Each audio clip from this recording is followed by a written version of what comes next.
जिन लोगों को ये भ्रम है कि राम मंदिर, राष्ट्र निर्माण की राजनीति भारतीय जनता पार्टी छोड़ देगी, उनका भ्रम जल्दी टूटेगा।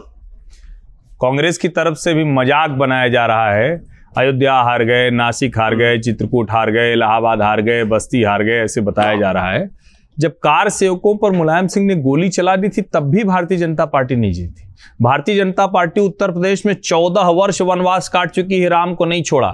जो राम को क्या क्या कह रहे थे, राम मंदिर के वास्तु से लेकर सब पे, वही लोग आज बड़े खुश हैं और देश ये देख रहा है और देश को ये देखना भी चाहिए, क्योंकि अगर ये नहीं देखेंगे तो उनको समझ में नहीं आएगा कि छोटी छोटी चीजें कैसे बड़े मुद्दों पर भारी पड़ती हैं। और एक बार मैं फिर से कह दूं, ब्रांड मोदी अगर इंटैक्ट नहीं होता तो ओडिशा में जो देश के सबसे गरीब राज्यों में है वहां राम और रोटी चला, ब्रांड मोदी चला, इसीलिए वहां 21 में से 20 सीटें जीत लेते हैं। उत्तराखंड, हिमाचल क्लीन स्वीप कर जाते हैं, दिल्ली क्लीन स्वीप कर जाते हैं, मध्य प्रदेश क्लीन स्वीप कर जाते हैं, झारखंड, छत्तीसगढ़, बिहार, इन सब जगहों पर जो नुकसान करने की कोशिश थी वो नहीं हो पाती है। इसके बावजूद ये मैंडेट आया है 240। और मैं फिर कह रहा हूं, ये जवाहरलाल नेहरू से बड़ा मैंडेट है। जवाहरलाल नेहरू के सामने जॉर्ज सोरोस फंडेड लोग नहीं थे। जवाहरलाल नेहरू के समय में एआई के ये जो फ्रॉड वाला नैरेटिव था वो नहीं था। जवाहरलाल नेहरू के समय में एक इतना बड़ा वर्ग नहीं था जो मोदी से घृणा ही करता हो। नेहरू से घृणा करने वाला वो वर्ग नहीं था जो पत्रकार के नाम पर, बुद्धिजीवी के नाम पर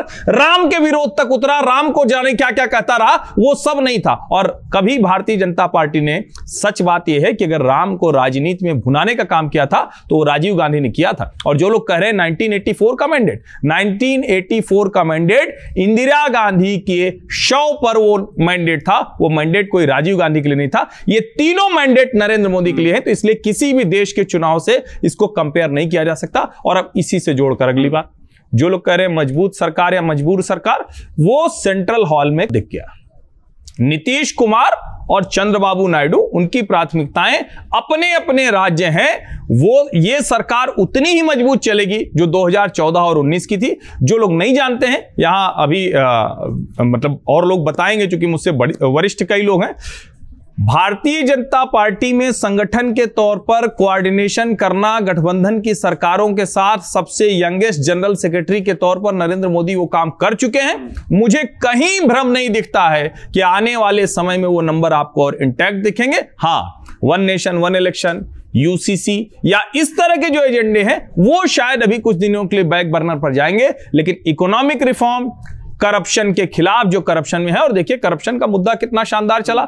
एक मुख्यमंत्री को झारखंड में बंद किया था, भारतीय जनता पार्टी के सबसे ज्यादा सांसद हैं। एक मुख्यमंत्री भ्रष्टाचार में दिल्ली में फंसा है। 7 की 7 सीट, ये मैंडेट नरेंद्र मोदी के लिए है पूरी तरह से। बिल्कुल बिल्कुल। और जो कह रहे हैं ना, वो जाति में कुछ जगहों पर फंसे है, लेकिन वो वही है जो अभी राकेश जी ने कहा। और मैं फिर से कह दूं, रमेश अवस्थी भी बहुत घटिया चयन, वो सांसद हो गए, फिर भी कह रहा हूं। और जब ये टिकट बटे थे तब भी मैंने उत्तर प्रदेश के उन 15-20 सीटों के नाम गिनाए थे कि ये लोग, मेरा ही मानना था कि वो जीत जाएंगे। मेरा वो अनुमान गलत निकला, ये मैं स्वीकार कर रहा हूं, लेकिन वो जीत जाते तो शायद ये चर्चा नहीं होती। अब अच्छा है कि हार जाने के बाद चर्चा हो। और जो शांतनु जी कह रहे हैं कि कैंडिडेट सिलेक्शन में, उसको और आगे बढ़ाता हूं।